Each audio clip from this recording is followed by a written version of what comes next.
మన చేతిలో ఉన్నది పని చేయడం.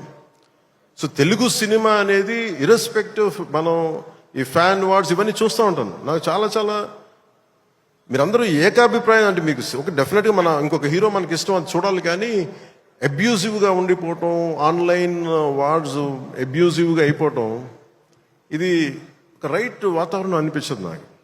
నేను పర్సనల్గా చెప్తాను కదా, మీ బీయింగ్ ఏ హీరో నేను చెప్తాను కదా, అందరి హీరోల అభిమానులు నేను చాలా గౌరవిస్తాను. ఎందుకంటే నాకు ఏ హీరోతో నాకు ఈ విభేదాలు లేవు. నాకు ఏ హీరో సాధించిన విజయం మీద నాకు చిన్నపట్ల ఇది కూడా ఉండదు. నాకు అందరూ బాగుండాలి, మనస్ఫూర్తిగా మీరు విజయం సాధించాలి. ఎందుకంటే నేను ఒక్కడిని అన్ని సినిమాలు చాలా ఈ రోజు కాదు అనేక సందర్భాల్లో చెప్పాను. నేను చేస్తే మహా చేసిన సంవత్సరానికి ఒక సినిమాను 2 సినిమాలు చేస్తాను నిజంగా హీరోగా ఫుల్ ఫ్లెడ్జ్డ్ ఉన్నా, కానీ ఇప్పుడు ఆ పరిస్థితి కూడా లేదు.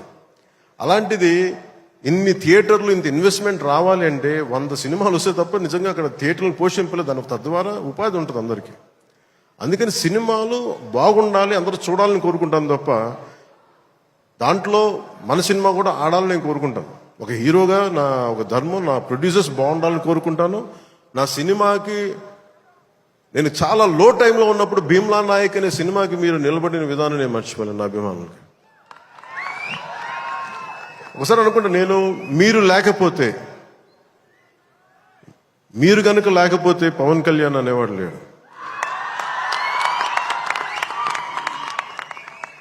ఒకసారి నాకు సభకు వచ్చే వరకు నేను ఏం మాట్లాడాలో నాకే పెద్ద అవగాహన ఉండదు, కానీ మిమ్మల్ని చూశాక ఒకటే చెప్పాలనిపిస్తుంది, మీ నుంచి నాకు 2 గుండెల దూరం అంతే. నా గుండె నుంచి మీకు ఎంత దూరం అంతే, అంత మీద మనందరి మధ్య 2 గుండెల దూరం అంతే. I love you.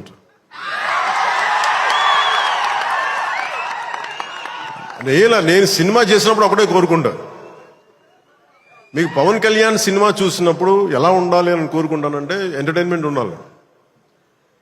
ఆర్ట్ సినిమాలో ఉండకూడదు, కొంచెం ఎంటర్టైన్మెంట్ ఉండాలి, చిన్న ఉత్సాహం రావాలి, చిన్నపాటి సామాజిక అవగాహన స్పృహ ఉండాలి, దేశం మీద చిన్నపాటి భక్తి ఉండాలి, భక్తి పెంపొందించేలా ఉండాలి. ఇవన్నీ ఒక కలెక్టివ్ థాట్ అన్ని సరైన కమర్షియల్ మీటర్లో దొరికితే ఎలా ఉంటుందో ఈ సినిమా హరీష్ శంకర్ నిర్దేశకత్వంలో, ఆయన దర్శకత్వంలో నేను ఏమైతే ఇలా ఉంటే బాగుంటుందని కోరుకుంటానో అవన్నీ చాలా పొందిగ్గా ఒక భగవంతుడికి ఒక మాల్లా కూర్చాడు. ప్రేక్షకులుగా మాలేయడానికి సిద్ధంగా ఉన్నాను హరీష్ శంకర్.